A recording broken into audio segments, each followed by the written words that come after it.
All right, so first, thanks for calling in for our first Ask the Trainer in a while. We did a couple back in 2020, but they're a little bit more work to put together because we really are trying to, bring you good information that's a little bit past what you would find in a Google search. So we can do the work so you don't have to answer your fitness or wellness related questions. So we're going to jump right in here, but first we're going to kind of introduce ourselves if it's been a while, if you can't really put a name to a face. On this call live are myself, Ken, and Callie, and then we have a little presentation from Adam who couldn't join us live, but we've got his little virtual take on our questions. So first we'll go over one of the submitted questions, how do I gain muscle mass while getting in shape? The second kind of two-part question was about squatting. What are some cues to help make my squat better, and what mobility exercises can I do to help better perform a squat? And then the last question we'll talk about is how much sleep should I get each night? So we'll start off with our gaining muscle mass while staying in shape. And here's Adam's part of this, so I'm going to play this video.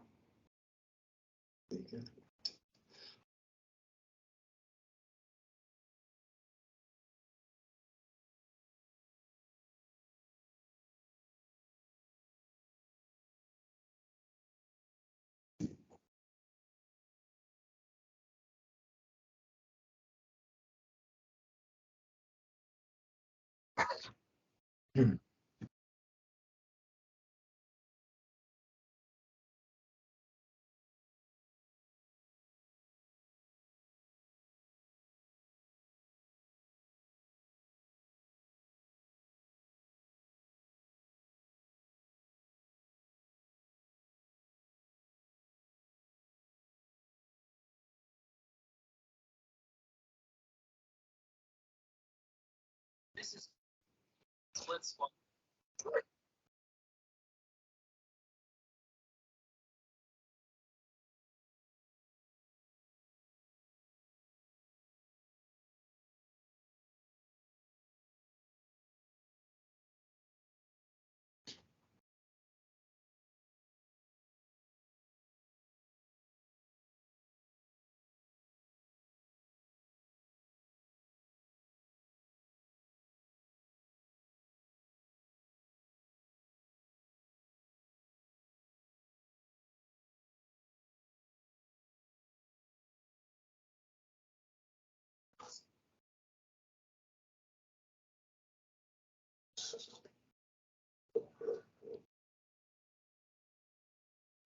Okay, so Adam kind of gave the short and sweet answer to this question. I'm just going to dive into a couple more variables. One thing that's kind of unclear is the part about getting in shape, because that can mean different things to a lot of different people. So the answer to this question is going to depend a lot on your goals. Does getting in shape to you mean losing weight? Does it mean, maintaining and also maybe increasing your cardiovascular performance? Or does it mean getting leaner, more defined muscle mass, getting stronger?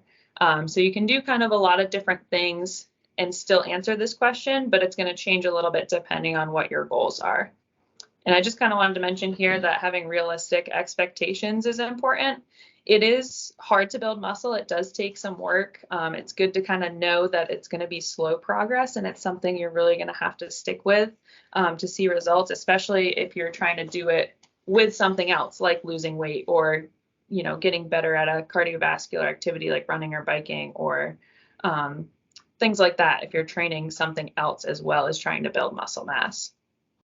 So the first thing I wanted to talk about was nutrition. To build muscle, you need adequate caloric intake. You need to be eating enough to build muscle. It's going to depend a little bit on your weight goals, like I said before. So if you're actively trying to lose weight while building muscle, this gets a little tricky because to lose weight, we have to eat less calories than we expend. But to build muscle, we need to eat more calories. So it's kind of a balancing scale. If you're trying to lose a large amount of weight, you probably want to eat below your daily needs just a little bit, but making sure you're getting enough protein. It's going to make building muscle mass a little bit slower, but you'll be able to kind of do both goals at the same time. If you're only trying to lose maybe a couple pounds, then you should probably eat kind of right at or just above your caloric needs, because that'll make sure you're still building muscle at a good rate while seeing some of those effects of weight loss as well. And there's also something you can do called body recomposition. This does take a lot longer than just trying to cut weight, but it's kind of eating just at that slight surplus of caloric needs while getting a lot of protein in, and that should help you over time lose weight. It's going to be a very slow weight loss, but you should be able to also build muscle at the same time. So along with, caloric intake is also adequate protein intake, because that's one of the main builders of muscle mass. So you're going to need to make sure you're eating the correct amount of protein. If you're physically active, the recommendations are to eat 1.2 to 2.2 grams per kilogram of body weight. So there's a little bit of math involved to figure out what your specific goal should be. But that's really the target that you want to aim for if you're trying to build muscle, especially if you're doing something else like maybe cardiovascular training that's going to burn some more calories and use up some of your protein. You're definitely going to want to make sure you're eating enough protein to support building muscle mass. And then with that, this is a little more specific, but if you're really trying to build muscle mass, 20 to 40 grams of protein at a time is recommended. Any more than that, and your body can't really use anything beyond about 40 grams at a time.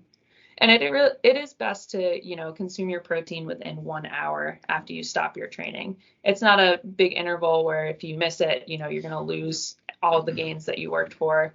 But that's when your body's working its hardest to kind of rebuild that muscle. And the second part, along with nutrition, is training. I don't have time to get into all of these variables, so I'm just going to kind of mention them. And then if you want to learn more, I can certainly help you with that later. But building muscle mass, you want to think about if you're training for hypertrophy versus strength. So if you're really trying to physically look like your muscles are bigger, hypertrophy training is probably where you want to go. If you're looking more towards getting stronger, you might want to go strength training.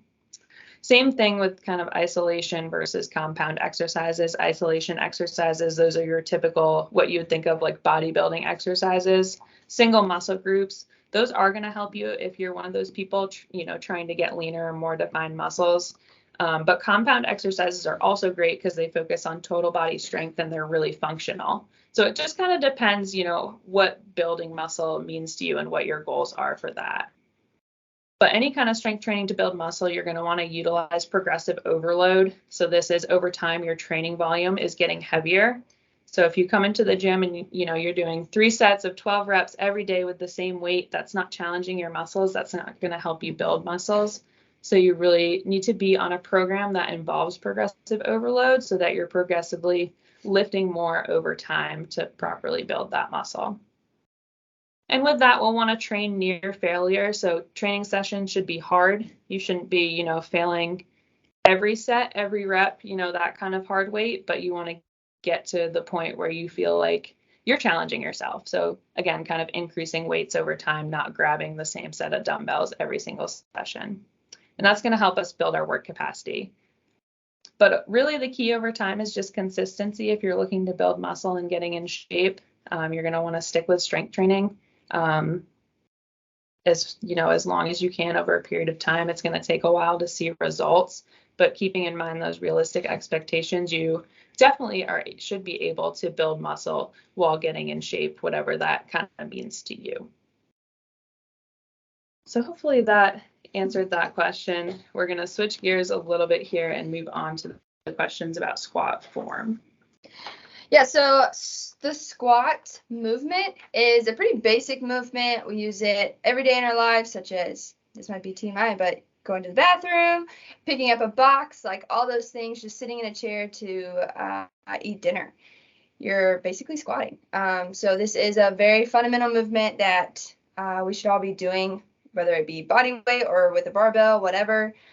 Squatting is a very good movement for us. So not only that, it's a pretty complex movement. It's not a cookie cutter movement of this is what it looks like and this is how everybody looks when they squat. Everybody does look a little different just due to anatomy. Mobility is a big one, and then just your comfortability on what the squat means for you. And the basics of it. So how do I set up for a squat, and then what's the breakdown of the movement? So setting up for the squat, that starting position, you want to have your hands about shoulder width apart. Your elbows are tucked in a little bit, and then your feet are slightly wider than hip width, and that also kind of varies between person to person. And then your toes are pointing forward or slightly out. And again, that's just due to comfortability and mobility there. And then breaking down the movement in the most simplest terms is you would unrack the bar if you're doing a barbell squat. Take a deep breath in to brace your core. Then you would squat down and then stand up. And I know that sounds so simple. There's so many more things to that. And so that is what we're going to kind of talk about is all the small things that go into the squat movement. And so when doing the squat, your hips are going to move downward. So they can go straight down. Think about your glutes going down to your ankles, or they can go slightly out and then down. That all just kind of depends on your mobility there, but they're going to travel down towards the ground. And then I feel like we always learned that your knees cannot go further than your toes, but we have kind of debunked that. Your knees can go above your toes, past your toes, if you have that mobility. And the goal for the squat is to move downward to where your thighs are parallel to the ground. And so you can see right here, this guy, there's a lot of going on in this picture, but I just felt like this was a good side angle for this. You can see that his thighs are parallel to the ground, a little slightly lower. So that's kind of the main goal there. His chest is upright, his elbows are tucked, all those things. That is like a very, very good squat right there. And then to finish the movement, it's essentially just reversing all of that. So instead of when you're doing that, your hip is flexing, your knees are flexing, they're moving forward. This way, when you stand up, not everything is extending. So your knees are extending, your hips are extending, but they should all be moving together. So when you're squatting down, your hips and your knees should be moving at the same time. And then especially when we stand up, a big thing that we'll see is that people's glutes will come up first before their knees, and so then their chest will fall forward. So doing the squat, you really want to make sure that your knees and your hips are standing up at the same time, extending, and then you are pressing through your whole foot when standing up. And that bar will stay, the goal here is that the bar is going to stay in the middle of your foot, in the mid-foot pattern. So right there in that yellow dotted line, the middle of the barbell is in the middle of his foot, and the bar will travel that line the entire squat. So even when you squat down and stand up, technically the bar should be staying right there in that movement and in that line. So that's just breaking down the squat and the basic movements of that. I have a question. And so the squat cues, we have a few cues. So like I said, pull the elbows in, and then when you stand up, this is a big one. When you stand up, a cue that I like to think about is pressing the top of my back into the barbell. So that way I stand up with my chest. So like I said, some people's glutes will come up first, which makes their chest fall forward. So if you're thinking about, I want to push my upper back as hard as I can into the bar to stand me up, that should kind of help that problem, to help you not lift up with the glutes. And then ripping the floor apart with your whole foot, or gripping the floor with your whole foot. And this is what this picture is indicating right here. So again, I feel like when we were learning the squat, or at least when I heard the squat being taught to me, everybody was like, put the weight in your heels, like put all the weight in the back of your heel. And actually that's good. Like we don't want to be falling forward. We don't want our heels to be coming off the ground. So that is a good cue to keep your heel on the ground. But if we're putting all of our weight in the heel, then we're just not very stable in our foot. And if we think about it, our foot is like the most stable thing of the squat, is the only thing that is on the ground. So we really want to make sure we are very stable in our foot and that it is just glued to the ground. And so we talk about a tripod foot. And so that is the tripod, the 3 circles. You have the base of the big toe, the base of the pinky toe, and then the that says the anterior of the heel, but into the heel. So that's your tripod. You really want to make sure that all 3 of those points are on the ground. And that's why I personally like to, I almost said deadlift, squat without shoes. Because I found that when I try to do that with shoes, a lot of my shoes are pretty cushiony. They're very just like basic Nikes or running shoes. And so there is a lot of cushion. And I personally am just really bad about like really gripping the floor with my feet. And so that's why I take my shoes off. So you'll see a lot of people doing that, taking their shoes off to really make sure that they are with socks on. I don't walk around barefoot in the gym, but with my socks on, I have my foot, and that way I can make sure that I feel all 3 points of my foot really gripping into the floor, and then ripping it apart. So really making sure that you're rotating your feet outward so that your foot isn't falling or collapsing, which means that your arch of your foot is collapsing down towards the ground. So that's kind of it's a big cue right there. But that's something that you would need to think about when squatting with your foot. And then the last one, actually, this is also a very big one. And this one's going to actually, if you can, we're going to do a little exercise here to brace our cores. So one of the things is bracing your core. This is very, very, very important because when squatting, there's a lot of weight on our spines and our back is just moving, and we do not want to mess up our back. If you've ever had back problems, you just don't want to mess with that. And so bracing our core will make sure that we are stable, and that when we're lifting even small weights, we need to be bracing our core, but especially when we're lifting bigger weights, this will protect us in the best way possible. And bracing our core is just not something you learn in gym class. So it does take a little bit of practice, and it's weird, and you feel like you're about to pass out because you're holding your breath for so long. But it is so, so important. And so what I like to think about is expanding your stomach like a balloon. So when you blow up a balloon, you can see all the air going into it, and the balloon is getting wider. So you want to think about that with your stomach. And so one of the ways that we can do this, if you want to try it with me, you can. But you would take your hands and put them around just right underneath your rib cage and just squeeze your stomach. So it should be like you're squeezing it.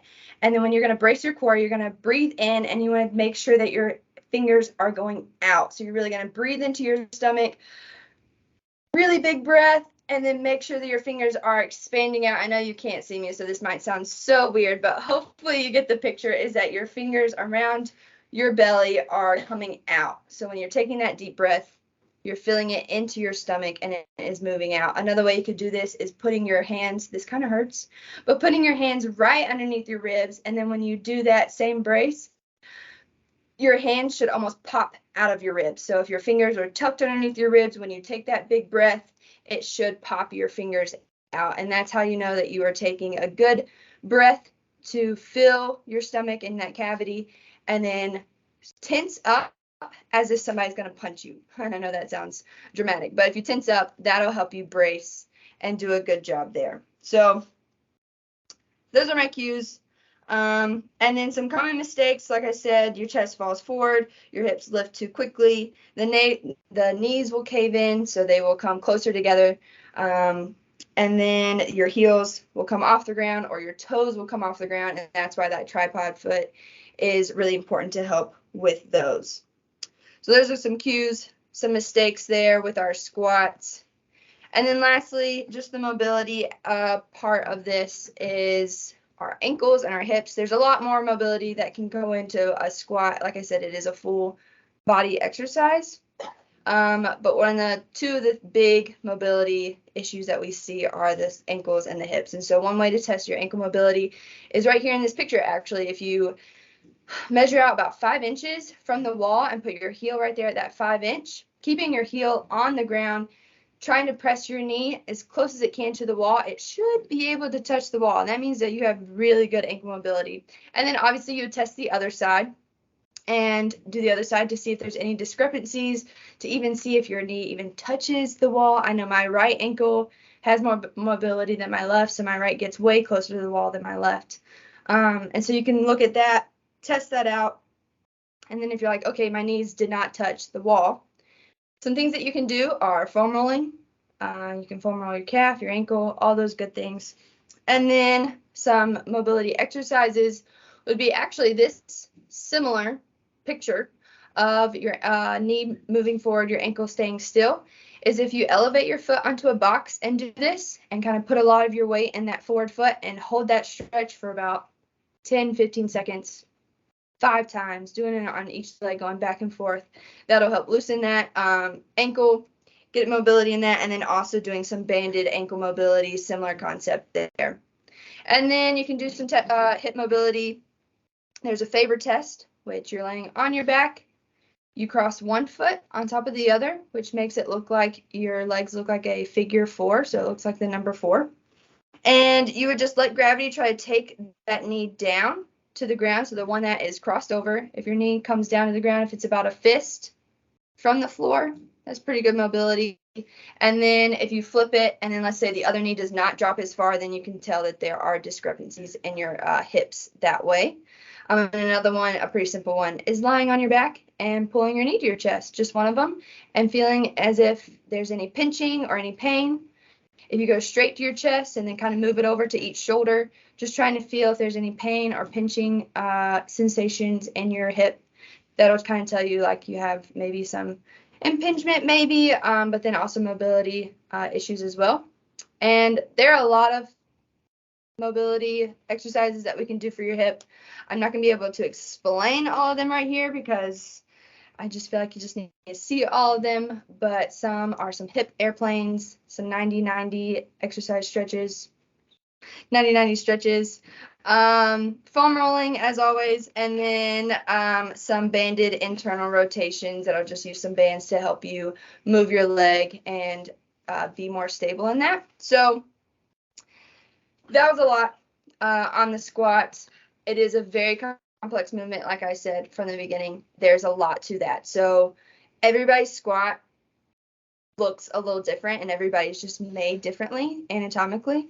So if you have any questions about, I don't really know what I'm doing when I'm doing a squat, or I'm feeling some pain in this way or that way, or I just don't think I'm getting great mobility, or I'm not getting low enough, anything like that, please come talk to one of us because like I said, it is just very complex, and it is just so much easier to do this individually, to talk to you and through what's going on with you personally with your squat, and we can definitely help you out and give you exercises to do and things to look for, and just watch your squat to make sure it's all looking good. So yeah.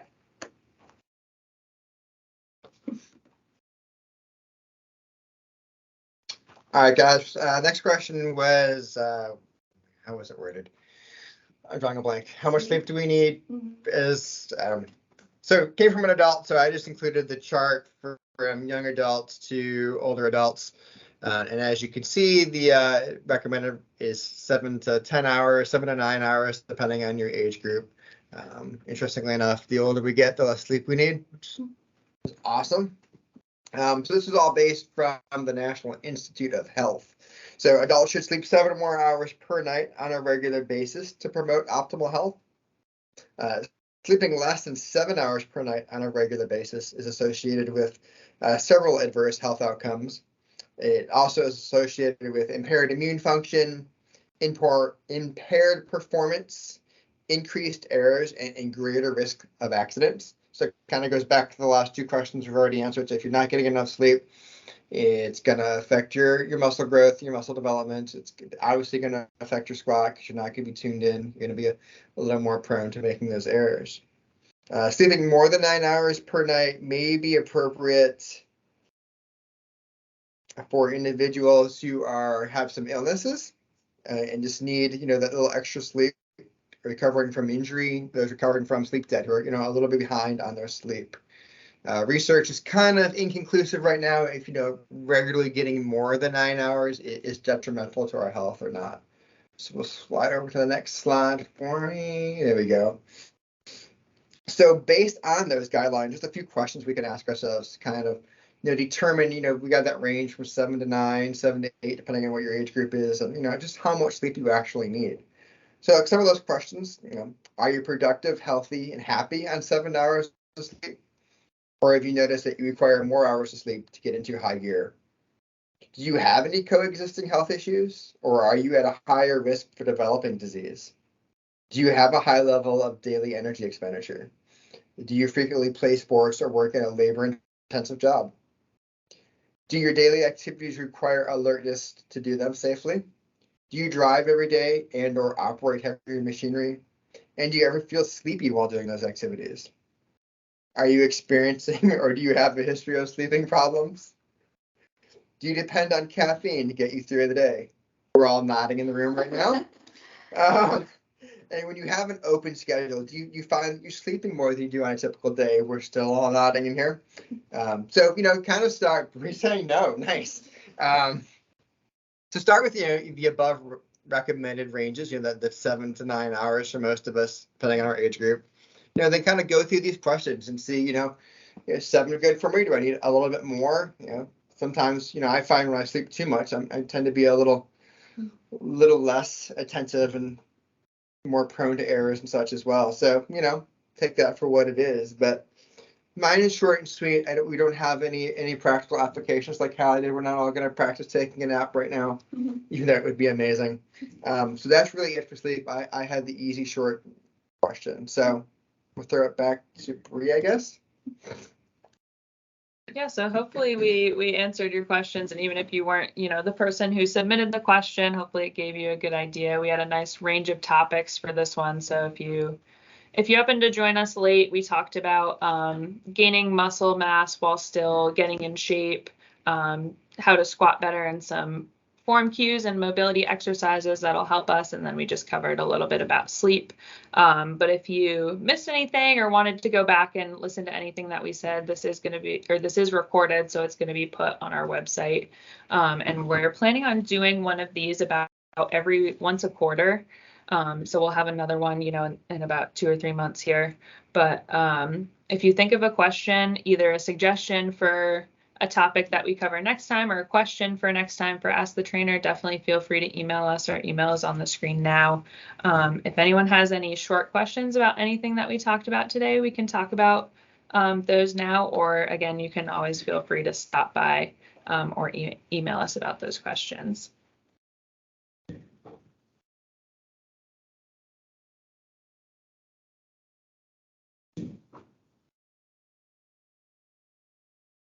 All right. Well, if you think of anything, just let us know, and we'll see you guys next time. And thanks for coming. Thanks, guys. Thank you. Thanks. Thanks.